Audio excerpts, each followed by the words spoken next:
नमस्कार प्रेक्षकांनो, सावळ्याची जणू सावली मालिकेच्या आजच्या भागामध्ये मी आपलं मनपूर्वक स्वागत करतो.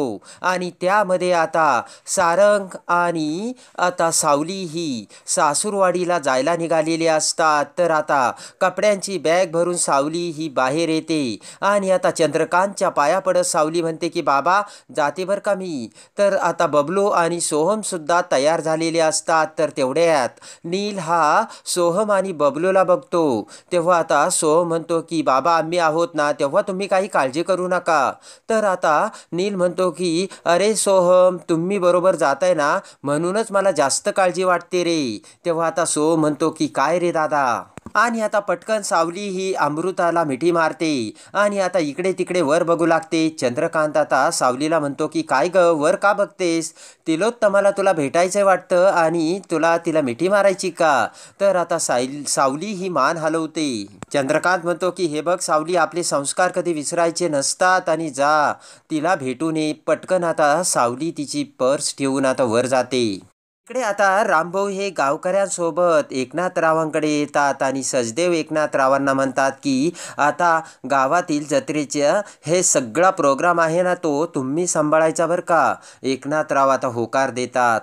एकनाथराव म्हणतात की तुम्ही काही काळजी करू नका, पांडुरंग आपल्यासोबत आहे. सगळं हरिनामाचा सप्ताह ना एकदम व्यवस्थित पार पडणार आहे. इकडे आता सारंग हा तिलोत्तमाकडे येतो आणि म्हणतो आई निघतो बरं का मी. तिलोत्तमा म्हणते की सारंग तिकडे गेल्यानंतर काळजी घे बरं का, तू तिकडे आहे तरी सुद्धा मला इकडे तुझी काळजी लागून राहिलेली असेल. सारंग म्हणतो की आई तू काही काळजी करू नकोस. तर आता इकडे तिलोत्तमा म्हणते की अरे तुझ्या बाबांना मला दाखवून द्यायचंय की ती मुलगी कोणत्या लायकीची आहे, तिचा खरा चेहरा दाखवायचा आहे.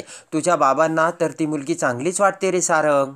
तिलोत्तमा म्हणते की जेव्हापासून ती मुलगी आपल्या घरात आली ना सारंग, आपले सगळे नाते तुटले रे. तर तेवढ्यात सावली आता दरवाज्यात येऊन तिलोत्तमाचे ते बोलणे ऐकते. तर सारंगचे लक्ष आता सावलीकडे जाते आणि आता तिलोत्तमा सुद्धा आता सावलीकडे बघते. सावली आता तिलोत्तमा बघताच आता मान बाजूला करते. तिलोत्तमा म्हणते की काय ग तू काय करतेस इथे. सावली म्हणते की तुमचा आशीर्वाद घ्यायचा होता. तेव्हा आता तिलोत्तमा म्हणते की कशासाठी ग. तिलोत्तमा म्हणते की अगं तू जे हे धाडस करते ना आशीर्वाद घेण्याचं, त्यासाठी मला खरंच तुझं खूप मोठं कौतुक वाटतं.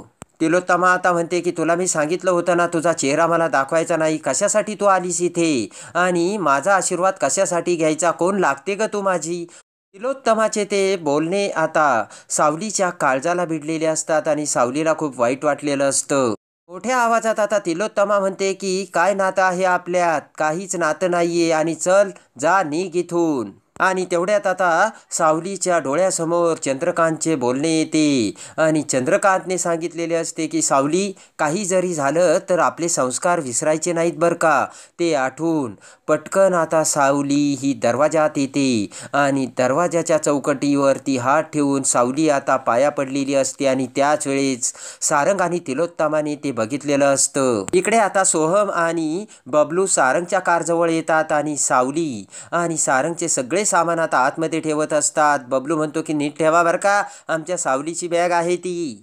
तेवढ्यात अमृता पुढे येत म्हणते की सोहम बबलू अरे सारंग आणि सावली बरोबर तुम्ही दोघे चाललात, तेव्हा त्या दोघांना व्यवस्थित सांभाळून घ्या. बबलू म्हणतो की वहिनी तू काहीच काळजी करू नकोस. अमृता म्हणते की अरे त्या दोघांनी एकमेकांसोबत वेळ घालवायला हवा आणि त्यांच्या छान गप्पाही झाल्या पाहिजेत, असं काहीतरी करायला हवं. आणि आता बबलू आणि सोहम अमृताच्या बोलण्यावर विचार करून आता आजी आणि अमृताला रूममध्ये आणतात. त्या रूममध्ये येताच आता टेबलवर एक खेळण्याची गाडी लावलेली असते आणि त्या गाडीमध्ये 4 बाहुले असतात. तर आता बबलू अमृताला सांगू लागतो की हे बघ या गाडीमध्ये किती माणसे आहेत, 4. तर यातील 2 माणसे खाली उतरली तर किती राहतील, 2. आणि मग ही गाडी ते 2 माणसे घेऊन दोघेच एकमेकांसोबत वेळ काढून प्रवासाला निघणार. तर आता लगेचच अमृताला आता बबलू आणि सोहमचे सगळे म्हणणे पटलेले असते आणि त्यांचा प्लान समजलेला असतो. म्हणजे आता फक्त सारंग आणि सावली हे एकाच कारमधून सासूरवाडीला जातील आणि पाठीमागून दुसऱ्या गाडीतून सोहम आणि बबलू जाणार असतात. हा त्यांनी आता प्लान केलेला असतो. आणि आता तो प्लान आता अमृताला जाम आवडलेला असतो आणि आता अमृता सुद्धा खूप खुश झालेली असते. इकडे आता ठरल्याप्रमाणे सारंग सावली दोघेही बाहेर येतात तर पाठीमागून बबलू आणि सोहम सुद्धा कार जवळ आलेले असतात. सारंग आता बबलूला म्हणतो की बबलू तू गाडी चालवायला बस. तर बबलू आता अवाक होऊन सारंगकडे बघतो. सारंग म्हणतो की अरे बघताय काय, बसा लवकर गाडीत.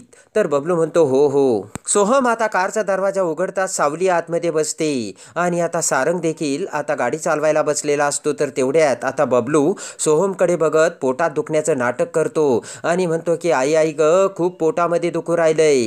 पटकन आता सारंग आणि सावली बाहेर येतात आणि बबलूकडे बघतात. बबलू आता खूप आता वेडेवाकडे तोंड करून पोटात खूप दुखत असल्याचे सांगत असतो. सारंग म्हणतो चल बरं आपण डॉक्टरांकडे जाऊन येऊ. सोहम म्हणतो की तुम्ही त्रास घेऊ नका, हे बघा मी आहे ना, मी नेतो त्याला डॉक्टरांकडे. सोहम म्हणतो बरोबर आहे, या सोहमला काही कामधंदा नाही, रिकाम टेकडाच आहे तो जाईल मला घेऊन डॉक्टरांकडे असे सोहम आता सारंगला सांगतो आणि त्यांना जाण्यासाठी बोलतो. इकडे आता पटकन सोहम हा कारचा पुढील दरवाजा उघडतो तर सावली आता आतमध्ये समोरच बसते. इकडे आता सारंग हा संशयाच्या नजरेने आता बबलूकडे बघू लागतो. तर बबलू पुन्हा पोट दुखण्याचं नाटक करतो आणि आता सारंग त्याच्याकडे बघत म्हणतो जा लवकर तुम्ही डॉक्टरांकडे. आणि सारंग आता गाडीत बसतो. इकडे आता सारंग हा सावलीला बरोबर घेऊन कारमधून रस्त्याने जाऊ लागतो. तर आता सारंगने कारचा आरसा व्यवस्थित केलेला असतो आणि त्यामध्ये सावली आता सारंगला व्यवस्थित दिसत असते.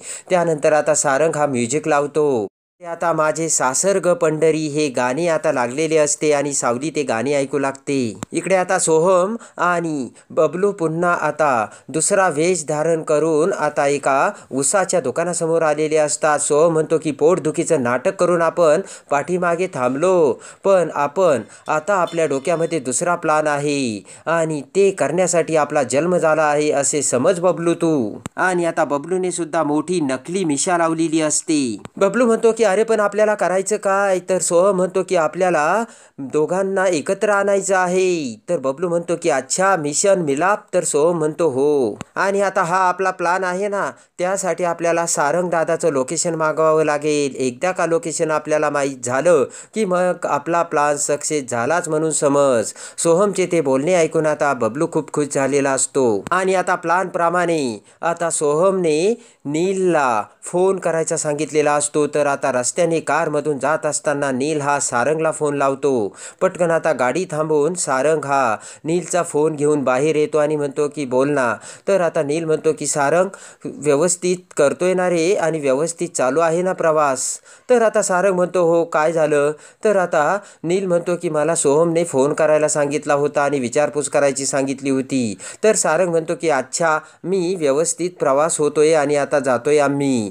नील आता फोन ठेवतो. आणि आता तेवढ्यात आता त्याच रस्त्यावरती बबलू आणि सोहम लेले गोळ्याचे दुकान आता लावून तिथे आलेले असतात. आणि आता सारंगला बघत बबलू आता सारंगकडे धाव घेतो आणि म्हणतो की अहो मालक या या, लेले बर्फाचा गोळा खा. आणि सारंगला धरून दोघेही आता दुकानासमोर आणतात. तर आता सावली सुद्धा बाहेर आलेली असते.